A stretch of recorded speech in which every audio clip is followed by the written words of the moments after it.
I want to start out though, because Sam shared a pretty controversial statement yesterday, which was that he doesn't believe in tech stacks.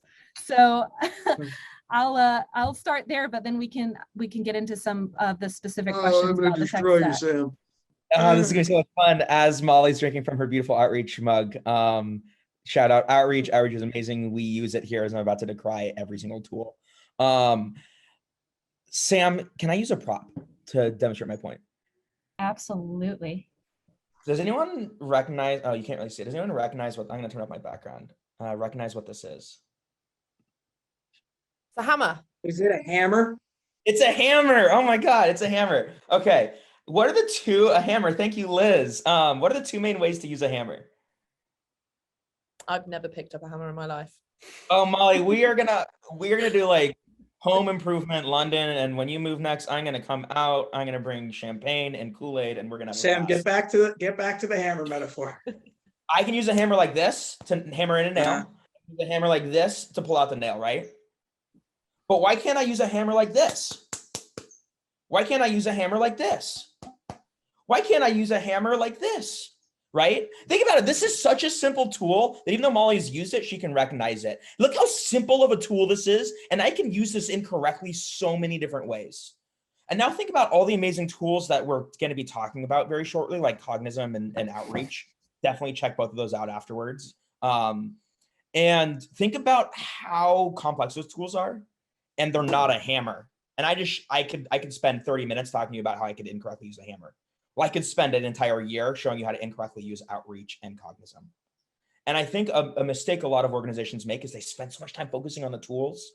And Pat, Molly, I'll ask you this question, but it's a rhetorical one, because like a majority of the customers that churn from Postclick are customers that use our tools incorrectly, right? And so when I think about selling, I want to first focus on, do we have the selling fundamentals down? Because if we start layering tools on top of how to sell correctly, incorrectly, then guess what's going to happen? Then we're going to use the hammer like this and like a rowing function, and then we're not going to hammer anything else. So better when you say the hot take, and then we can go back and forth before you explain and actually make a lot of sense. Well, basically what you're saying is you're saying it's not necessarily you're against the tech stack. You're basically saying that if you spend all of your time teaching your team how to use Outreach or Cognism, and you don't actually teach them the fundamentals and the challenges, so like they could be like experts in sequencing and using the contact data, but then they get on the phone, they go, oh no, I don't really know about your challenges or the value props that I'm supposed to, right? You're basically saying that companies are spending far too much time trying to get people into their tools, but not showing them how to use the tools to supplement what is actually the job. Your job isn't to be a tools expert, but it's sort of getting to that, right? Is that? Sure. Yeah, I don't know. I mean, that's more eloquently put than what I said. So like, don't listen to me, listen. Don't worry, stop that. You're bringing the controversial topic. I see your side of it. Molly, what you got? You know, when you say it like that, I get it. But for me, like listening to that, and I completely agree. It's the most painful thing ever. Like, and I'm always, like you said before, I always have people reach out who are customers of Outreach or not customers of Outreach, and they say, I want to talk to you about, you know, how we use it, whatever. And I completely agree. If you're not set up correctly, it can be really, it's a tragedy to not sound too dramatic when tools aren't used correctly, because you need to be enabled, right? But tools, and yes, I'm going to talk about Outreach. It's not because I work for Outreach. It can be any sales engagement platform or any enablement platform.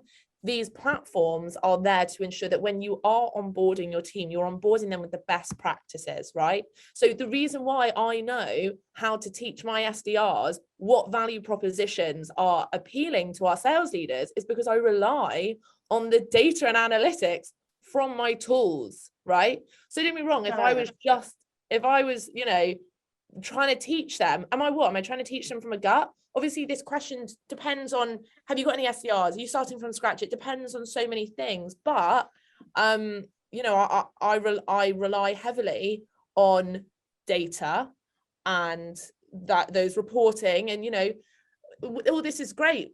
oh, you know, Sam, I'm going to teach my team how to be amazing on the phone. Oh, wait, I have no numbers. They can't get through to anyone. And you said yourself, I'm getting excited, but you said yourself that you need to fail fast, right? You need to get on the phone and you need to get over it. You need to bite the bullet. You need to crash and burn. How are they going to do that if they're not set up, right?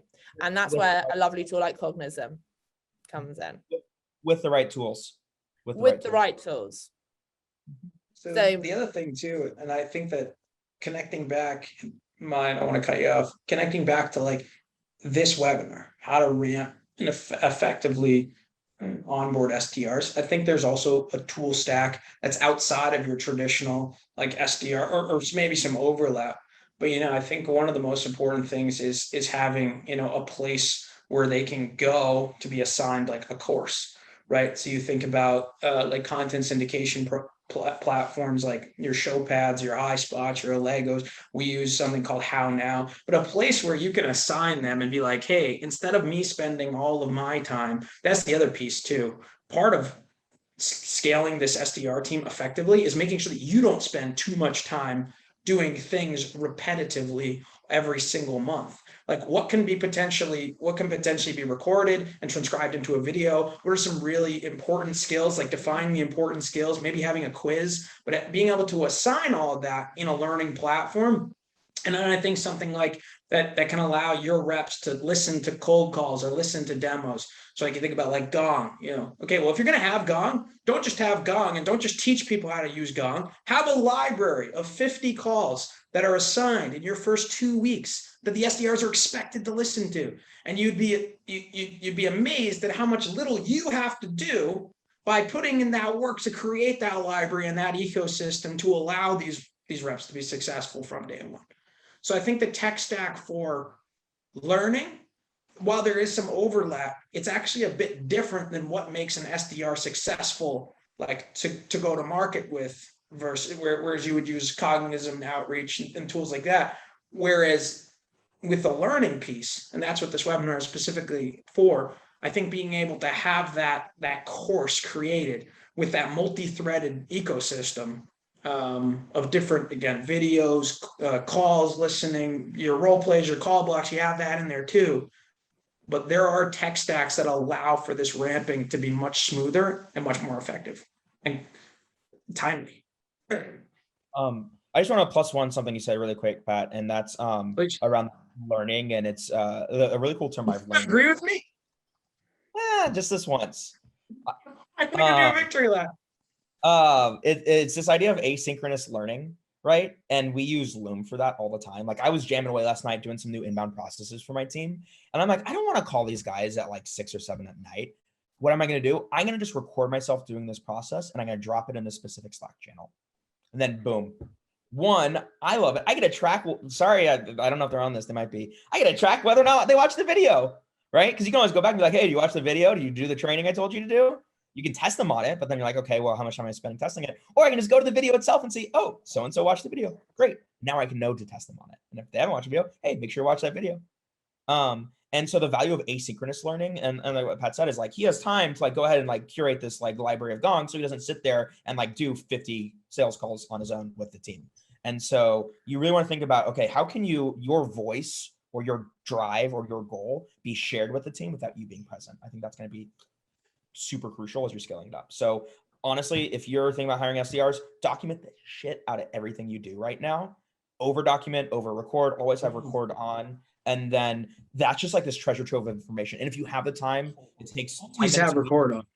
Yeah, always have record on. Like you may think it's just something that you're just like walking through, like, oh yeah, I was thinking about like LinkedIn Sales Navigator the other day, and I was shy, hey, well, did you ever notice that you can, create alerts and you can ping these accounts to the top and you can see job changes and this stuff, and then it's like, oh wait, if I had that recorded, I could have just sent that over instead of teaching them sales now for 30 minutes every single month that I'm making hires.